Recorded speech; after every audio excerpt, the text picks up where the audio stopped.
Olá, amigos e amigas. Vamos dar prosseguimento ao estudo do Livro dos Espíritos. Hoje, o nosso tema trata de um dos mais fascinantes elementos de compreensão do que é a vida do espírito, a nossa natureza. Vamos falar hoje sobre o perispírito, ou o corpo espiritual. O perispírito, esse corpo espiritual, ele é conhecido desde as tradições dos povos mais antigos, gente. Ele não é novidade para quem está acostumado a ler algo sobre o corpo que prosseguimos com ele depois da morte. Olha, nós vamos encontrar Paulo de Tarso escrevendo lá na Bíblia: semeia-se corpo animal, colhe-se corpo celestial.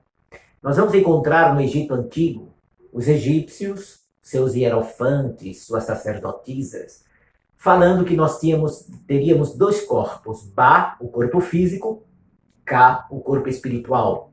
Nas tradições filosóficas e espiritualistas chinesas milenares, nós vamos encontrar a ideia do corpo energético chamado Ki. Vamos encontrar o Somod, que é outro nome, a Aerossoma, já trazida para os tempos mais modernos. E na linguagem espírita, o perispírito. É através dele que nós entendemos muitos fenômenos de natureza mediúnica. Na mediunidade, o perispírito exerce uma influência muito grande, que a gente posteriormente vai tratar disto. E ao mesmo tempo, é o perispírito que nos explica muitos dos fenômenos que a gente chama de karma, ou lei de causa e efeito, que nós trazemos nele. O perispírito é um corpo feito de matéria semifluídica, altamente plástica, ou seja, obedece com a sua sensibilidade à força do nosso pensamento. É a mente do espírito que molda e trabalha o seu corpo espiritual. É esta mente, quando ela está deformada, esta mente quando está com remorso, esta mente quando está com bolsões de arrependimento, que grava os erros e os crimes, as quedas espetaculares que o espírito viveu desde vidas anteriores. E trazendo na sua consciência os débitos, esta mente plasma, transfere para o corpo espiritual, que é o molde que forma os futuros corpos. E aí então a mente transmite para o perispírito, que é altamente sensível à força do pensamento, grava aquela energia perturbada, perturbadora, traz a informação. Qual foi a atitude, quais os gestos que desencadearam aquele remorso, que desencadearam aquela agressão ao equilíbrio da lei, e através do perispírito é passado para o corpo físico, uma nova existência, as enfermidades, as circunstâncias que servem de expiação e de provas para o caminho do espírito. O perispírito, quando nós reencarnamos, ele está ligado célula a célula ao seu corpo físico. Então, as impressões que o perispírito traz, ele somatiza, ou seja, passa para a matéria aquela energia problemática que o perispírito registrou da mente em débito. E também as sensações boas, agradáveis. Assim como o que acontece com o nosso corpo, quando estamos reencarnados, repercute no perispírito, que por sua vez também transmite para o espírito. É por isso que quando você tem uma virose grave, você tem um abatimento orgânico, e esse abatimento se reflete muitas vezes na disposição do espírito, porque nós estamos vinculados à matéria. Kardec tratou de tentar entender isso aí, quando no século XIX, vendo que os espíritos movimentavam objetos e escreviam através de mãos humanas, ou falavam pela psicofonia através de médiums, ele tentava entender e precisar como é que um espírito que não tem mais corpo físico aparece para o médium vidente com a forma que ele tinha quando estava na Terra. Como é que um espírito que não teria, teoricamente, mais braços, na linguagem tradicional comum, pode utilizar o braço de uma pessoa? Como é que um espírito pode materializar suas mãos, seus pés, e aparecer com uma forma física nas reuniões de materialização, se ele não teria mais um corpo físico? Como é que o espírito aparece, por exemplo, com a cicatriz na face que ele tinha quando estava aqui no corpo? Kardec, observando tudo isto, fez uma pergunta singular, que é a primeira pergunta de hoje. 93, pergunta 93 do Livro dos Espíritos, sobre perispírito, é o nosso tema de hoje. O espírito propriamente dito tem alguma cobertura, ou como pretendem alguns, está envolvido numa substância qualquer? O codificador já tinha uma percepção que deveria existir algo envolvendo o espírito. A resposta que eles deram para Kardec foi esta: o espírito está envolvido por uma substância que é vaporosa para ti, mas ainda bastante grosseira para nós.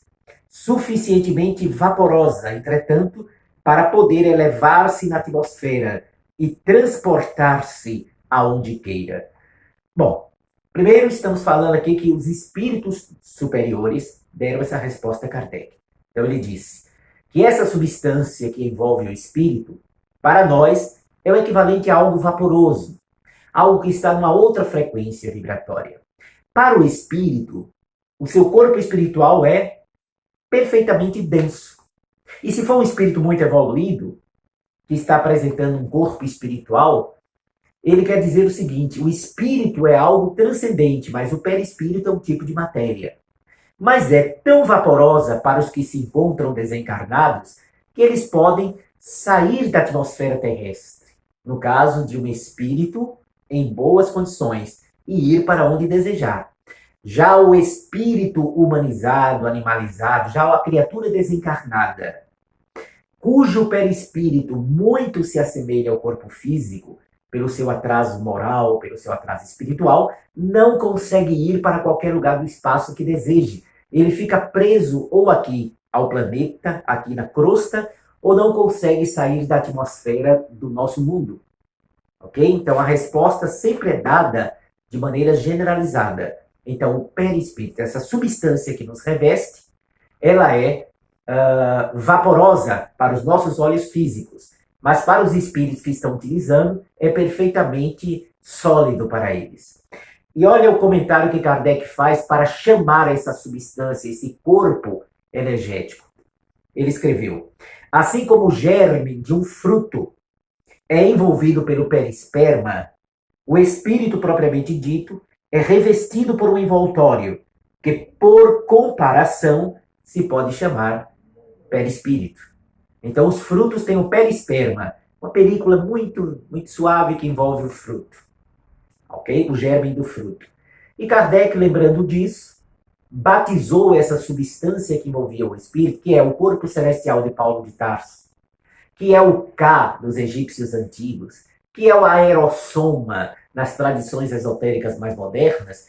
Kardec chamou de perispírito, baseado no perisperma.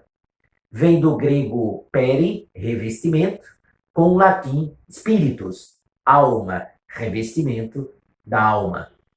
Na pergunta 94, de onde tira o espírito o seu envoltório semimaterial? A resposta é: do fluido universal do vosso mundo. É por isso que ele, o perispírito, não é o mesmo em todo o planeta. Passando de um mundo a outro, o espírito muda de envoltório, como mudais de roupa. Ou seja, nós que vivemos aqui na Terra, nosso perispírito é formado da matéria fluídica que envolve o planeta Terra. A partir do instante que a gente vai reencarnar, vamos supor que nós vamos reencarnar em um outro planeta, já que faz parte a pluralidade dos mundos habitados dos princípios fundamentais do Espiritismo. Vamos supor que você vai reencarnar em outro planeta. Passando para lá, o seu corpo espiritual sofrerá uma transformação e os fluidos que pertenciam à Terra desaparecerão e você irá atrair e constituir o seu perispírito do fluido universal que envolve aquele planeta onde você vai reencarnar. Então, é sempre uma variação do fluido cósmico universal e o nosso corpo espiritual vai ser constituído dos fluidos que compõem o planeta onde a gente vai reencarnar. Quanto mais o espírito, o indivíduo é evoluído, ele atrai os fluidos mais evoluídos, mais quintessenciados, mais sutis daquele planeta. Quanto mais atrasada é a alma que vai reencarnar num determinado mundo, o seu perispírito atrai os fluidos mais densos, de acordo com a sua natureza moral, para o reencarno. Ok? Acho que ficou legal, né? Vamos lá. Questão 94A. Assim, quando os espíritos que habitam mundos superiores vêm ao nosso meio, tomam um perispírito mais grosseiro? Resposta: é necessário que se revistam da nossa matéria. Já o dissemos. Da mesma maneira, um espírito que vai reencarnar aqui na Terra, missionário, ele habita um mundo melhor. Quando ele vem para a Terra, porque tem que se revestir de um corpo físico para reencarnar na Terra, ele vai naturalmente ter que, reduzindo a sua vibração, atrair os fluidos que compõem o planeta Terra, para configurar o seu perispírito. Naturalmente, que o Francisco de Assis, quando reencarnou, ele atraiu os fluidos mais sublimes do planeta Terra face à sua evolução espiritual. Mas precisou compor o seu corpo espiritual dos fluidos pertencentes ao nosso planeta. É assim que acontece. E a última pergunta sobre o perispírito, 95. O envoltório semimaterial do espírito tem formas determinadas e pode ser perceptível? Resposta: sim. Tem a forma que o espírito queira. É assim que ele vos aparece algumas vezes, quer em sonho, quer no estado de vigília, e que pode tomar a forma visível e até mesmo palpável. Um espírito, então vamos lá, vamos explicar isso aqui. Primeiro, o perispírito tem a forma humana. Segundo, eu desencarnando hoje, chegarei no mundo espiritual, assim como você, com esta forma e aparência que nós temos aqui. O perispírito vai apresentar, recém-desencarnado, a mesma aparência e a mesma forma que nós tínhamos no corpo, na última encarnação. Mais aperfeiçoado, mais belo, mais luminoso, de acordo com a evolução do espírito. Depois que a gente se adapta ao mundo espiritual, que já passamos a ter pleno domínio de que estamos no mundo do pensamento, e que o nosso perispírito age dominado pela força mental nossa, como espírito eu posso, se eu desejar, moldar uma forma diferente do meu perispírito. Em geral, a gente mantém a mesma forma da última reencarnação, os espíritos comuns que somos nós. Quando esses espíritos vão se manifestar, por exemplo, se eu desejar aparecer para a minha família, para um amigo, eu vou apresentar as mesmas características físicas que eu tinha aqui. Meu perispírito vai apresentar a forma que eu tenho, com as características que eu tenho de traços, para facilitar o reconhecimento. E quando eu quiser me tornar até palpável, se tiver as condições para isso, eu posso até densificar meu perispírito e conseguir alguém me tocar. Fenômenos de materialização são coisas dessa natureza. Então, em geral, nós mantemos a mesma forma da nossa última encarnação. Mas a nossa mente adestrada, acostumada ao mundo mental, pode traçar formas diferentes se eu desejar. E para me fazer reconhecido, eu posso mentalizar todos os traços da minha forma física para que quem me veja ou para quem chegue no mundo espiritual possa me reconhecer imediatamente. O perispírito é extremamente plástico, obedece à força mental e pode ser modificado de acordo com a condição espiritual, moral da entidade, do indivíduo. Ok? Espero que tenha ficado claro. Um abraço, muita paz e que Deus nos abençoe.